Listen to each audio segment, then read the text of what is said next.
Second house Rahu, तो राहु वहां पे काल पुरुष की कुंडली के हिसाब से उच्च का हो जाता है, और यहाँ पे स्कॉर्पियो राशि हुई तो वहां पे केतु उच्च का हो जाता है। तो अब हम चलते हैं आगे, और राहु जब थर्ड हाउस में आएगा कुंडली के, तो केतु हो जाएंगे नाइन्थ हाउस में। और ये जो थर्ड हाउस है, ये है इफर्ट्स का था। जो आदमी लाइफ में इफर्ट्स डालता है, जो परिश्रम करता है, जो उसके अलग अलग टाइप के जो एंडेवर्स होते हैं, जो एक वो एक लगन से जो काम करता है, हार्ड वर्क से जो काम करता है, ये उसका हाउस है।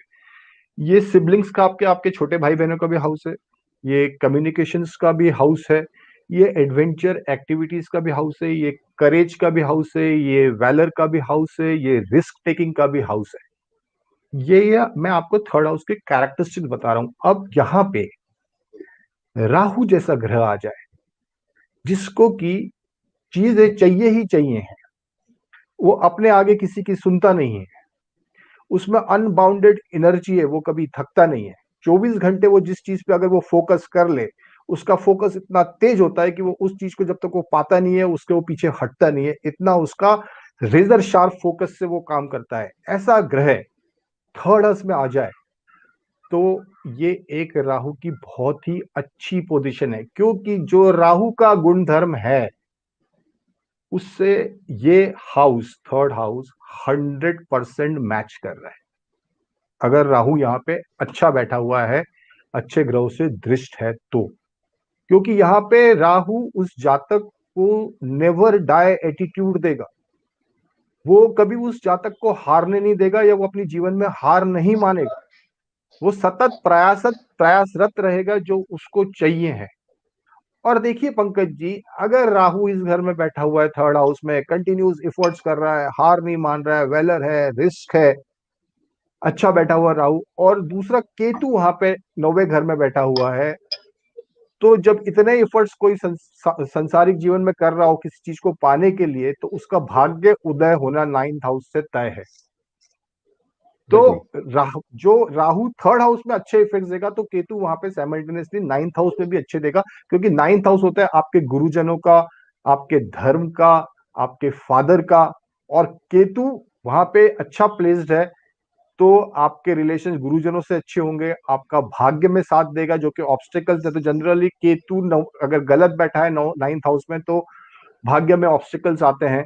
तो थर्ड हाउस का राहु आपको एक तो करेज देगा, नेवर डाई एटीट्यूड देगा। हो सकता है आपके रिलेशनशिप ऑफ सिबलिंग्स, आपके छोटे भाई बहनों से रिलेशंस में हो सकता है कुछ प्रॉब्लम्स हो सकता है कोई डिफरेंस ऑफ ओपिनियन हो। This Rahu sitting in third house will give you lot of adventure activities. So as far as efforts is concerned, there is no doubt about it. The person will be giving a lot of effort in every spheres of his life, whatever he wanted in life. Communication skills will be excellent. Third house is the house of arts also, so that वो भी राहु किसी जातक में art, जितनी भी arts की different different qualities है, अगर वो शुक्र रिलेटेड हो या मंगल रिलेटेड हो, जो भी है उस हिसाब की क्वालिटीज राहु थर्ड हाउस में देता है। तो third house Rahu is net net gives you a courage and valor to do whatever things you want in life. Whereas ninth house, Ketu in ninth house, जो कि धर्म का स्थान है, और केतु की कैरेक्टरिस्टिक, बेसिक कैरेक्टरिस्टिक्स भी अध्यात्म की है। तो केतु भी नाइन्थ हाउस में एक सही घर, सही जाके बैठा हुआ है। अगर वो मित्र राशि में हो, अगर वो गलत राशि में है, तो हो सकता है फिर आपके जातक के फादर के साथ डिफरेंस ऑफ ओपिनियन हो सकते हैं, हो सकता है गुरुजनों के साथ मतभेद हो सकते हैं, बैड रिलेशन विद फादर, हो सकता है फादर की लाइफ को लेके कुछ इश्यूज हो। फिर भाग्य उदय में प्रॉब्लम्स आएंगे, भाग्य उदय में बहुत सारे ऑब्स्टिकल्स आएंगे, बैरियर्स आएंगे। जनरली ऐसा इंसान लेस फॉर्चुनेट होगा, हायर नॉलेज में कैप्चर करने में भी प्रॉब्लम आएंगी। And if Ketu here is ninth house में बैडली प्लेस्ड है, तो ये भी एक रिवॉल्टिंग नेचर हो जाता है जातक के, कि नहीं मेरे को भी लीक से हटके करना है, जो actually set beliefs and value systems है वो उससे हटके करेगा, वो उसको तोड़ने में बिलीव करेगा। This is the effect of negative Ketu in ninth house. But if we talk about positive Ketu in ninth house, it will give good relations with father. You will have Gurujan blessings every time with you. Luck will be with you. you will be fortunate enough. So it depends ki how it sits. So this is Rahu in third house and Ketu in ninth house. The remedy here is you'll have to get into a meditation mode. Meditation can only save you from wrong deeds. Meditation can only save you from wrong deeds. So you'll have to handle Ketu. और राहु जो मैं बोल रहा था कि बहुत ज्यादा तीसरे स्थान इफोर्ट का स्थान है, तो अच्छा है। देखिए अब यहाँ पे अच्छा अच्छा और गलत होने में एक थिन लाइन डिफरेंस होता है। मैं बोल रहा हूं कि वहां पे वो रिस्क टेकिंग एबिलिटीज है, वैलर है, करेज है। देखिए राहु एक इल्यूजन है।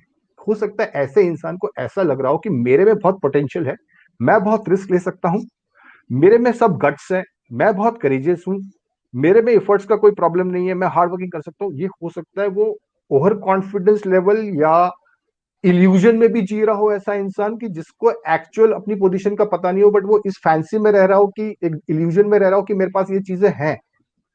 सो हमको करेक्ट एनालिसिस हो, this position is good, but it should not be in a over confidence mode. और ये ओवर कॉन्फिडेंस मोड में ना जाए कोई इंसान, उसके लिए meditation is the best remedy, ताकि वो कुछ समय अपने साथ बिताए, धरातल में जीवन बिताए, अपने आप को ठीक से एनालाइज करे, चीजों को करेक्ट पर्सपेक्टिव में देखे, और फिर कोई डिसीजन मेकिंग में आए। क्योंकि राहु इंसान को, देखो राहु वैसे भी एक एयरी प्लैनेट है, तो इस इंसान को ये ऊपर ऊपर हवे हवे में बहुत रखता है, इल्यूजन्स में बहुत रखता है, धरातल में आने ही नहीं देता है। इसलिए यथार्थ जीवन क्या है और यथार्थ परिस्थिति क्या है, समय कौन सा है, कैसे डिसीजन लेना है, ये राहु कभी अंत तक पता नहीं चलता है, और जब पता चलता है तो वो बहुत देर हो चुकी रहती है। तो ये सब क्वेश्चन है राहु के थर्ड हाउस के बारे में और केतु के नाइन्थ हाउस के बारे में। Otherwise in classics this position is one of the best position of Rahu, third and Ketu ninth. So आगे चलते हैं हम। राहु फोर्थ हाउस में और केतु है टेंथ हाउस में। देखिए ये भी एक बड़ी अलग टाइप की पोजीशन है। और आप समझिए चौथा हाउस जो होता है वो मेरी मदर का होता है, वो मेरा सुख स्थान होता है, वो मेरा घर का स्थान होता है, वो मेरी प्रॉपर्टी का स्थान होता है, लैंड का स्थान होता है, मेरे पास गाड़ियां कितनी रहेंगी, मेरे पास मकान कितने रहेंगे, मेरे पास एग्रीकल्चर लैंड कितनी रहेगी, मेरे को घर से कितना सुख प्राप्त होगा, मेरे घर में प्रॉपर्टी कैसी रहेगी, मेरी इकोनॉमिक हालत कैसी रहेगी, मेरे रिलेशंस कैसे रहेंगे, ये फोर्थ हाउस डिनोट करता है किसी भी कुंडली में। अब ये राहु जैसा ग्रह जब फोर्थ हाउस में आ जाएगा, क्योंकि देखिए राहु ईगोइस्टिक है, राहु अपने चीजों से, अपने तरीकों से चीजें करना मनवाना जानता है। उसको चाहिए कि उसको सब इंपॉर्टेंस दे, बाद में सब सेकंड है, पहला वो स्वार्थी ग्रह है। उसका रेजर शार्प फोकस है, हो सकता है पैसे की तरफ फोकस है, क्योंकि ये भोग का घर है। ये किसी भी चीज को देखता है तो ये भोग के पॉइंट्स ऑफ से देखता है, योग के पॉइंट्स ऑफ व्यू से नहीं देखता है। इसकी देने की प्रवृत्ति नहीं है, इसकी छीनने की प्रवृत्ति है, लेने की प्रवृत्ति है, मेरा क्या मेरा क्या। सो जब ऐसा ग्रह एक कुटुंब के स्थान पे या फैमिली के स्थान पे या घर के स्थान पे, जहां पे पूरा सुख है, जहाँ के फैमिली मेंबर्स भी हैं, सब कुछ है, तो उसका इंटर यहाँ पे वो अनकंफर्टेबल मोड में आ जाता है। क्योंकि हो सकता है कि उसके इस नेचर के कारण उसकी घर वालों से ना बने, माता के सुख में कमी हो सकता है उसके ओवर एग्रेशन के कारण उसको प्रॉपर्टी मिलने में प्रॉब्लम हो, घर मिलने में प्रॉब्लम हो। ऐसे जातकों का ये भी देखा गया है कि अगर अभी कभी घर ले लेते हैं या घर लेने की सोचते हैं, तो उस घर में वास्तु दोष पाया गया है, वो घर पे डिसीजन ठीक नहीं ले पाते हैं। तो ये सब characteristic Rahu in fourth house. So देखा जाए तो अगर राहु फोर्थ हाउस है तो उस जातक को घर से सुख नहीं मिलता है, वो उस घर से सुख से वंचित रहता है। उसको कहीं ना कहीं सब होते हुए भी कमी लगती है कि नहीं, कुछ तो भी somewhere something is missing, he is not happy. Even though एक घर में संपन्न घर है, सब कुछ है, बट उसको ये लगेगा कि नहीं, कहीं ना कोई चीज कमी है, या तो लोग साथ नहीं दे रहे हैं, या उसके हिसाब से चीजें नहीं चल रही है। तो चूंकि उसको घर में सुख नहीं मिल रहा है फोर्थ हाउस में, तो अब आप देखिए इसका रिजल्ट कैसा है कि फोर्थ हाउस में इंसान को सुख नहीं मिल रहा है, उसका सीधा अटेंशन चला जाता है टेंथ हाउस की तरफ, जहां पे वो पूरा सुख देखता है। Ketu in tenth house. अगर केतु वहां, अब देखिए इसको थोड़ा समझने की कोशिश करिए। केतु जब टेंथ हाउस में है तो केतु ये मेरा कर्म स्थान है, ये मेरे जहां जरा मेरा कोई भी कर्म है, ये मेरा 10th हाउस मेरा कर्म शो करता है, चाहे वो मेरे पर्सनल लेवल पे कोई कर्म हो या प्रोफेशनल लेवल पे कोई कर्म हो, या मेरे ऑफिस के बॉसेस हो, या मेरे रिलेशन बॉसेस के साथ रिलेशनशिप हो, या मैं कोई कॉर्पोरेट में काम कर रहा हूँ वहां पे रिलेशनशिप्स हो। तो वहां का केतु क्या है, वहां का केतु हो सकता है डिफरेंस ऑफ ओपिनियन, बट मेरा फोकस पूरा 10th हाउस पे चला गया, क्योंकि मेरे को घर में सुख नहीं मिला। अब मेरे को सुख कहाँ देखना है, सुख कहीं ना कहीं तो इंसान देखेगा ही।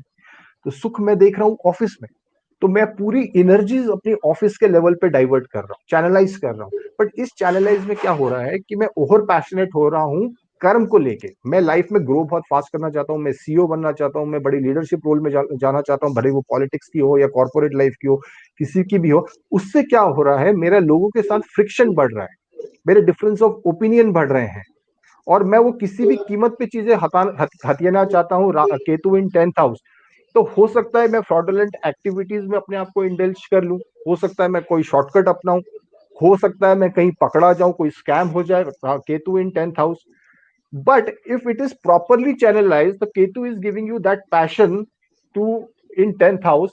तो ये भी देखा गया है कि यहाँ के जो जातक है Ketu in 10th house and 4th house Rahu, बहुत बड़े पोजीशंस पे पहुंचे हुए हैं, कंपनीज के सीईओज बने हुए हैं, पॉलिटिक्स में बहुत तरक्की की हुई है, क्योंकि इनके पास सब चीजों का ज्ञान है। और केतु तो प्लैनेट ही एक इंट्यूशन का प्लैनेट है, तो इसके पास वो एक सिक्स सेंस की जो पावर होती है in decision making. See, decision making is most critical in life, and Ketu जैसा ग्रह जिसके पास पांचों सेंसेस तो सब इंसान के पास होती है, बट जो इंसान जिसके पास केतु की पावर हो, तो वो जिसका सिक्स सेंस सॉलिडली एक्टिव हो, he can take best of decisions in life, and Ketu has that power to take that decision according to sixth sense, क्योंकि वो अननोन पावर को भापने की क्षमता केतु में है। तो ये है राहु इन 4th house and Ketu in 10th house.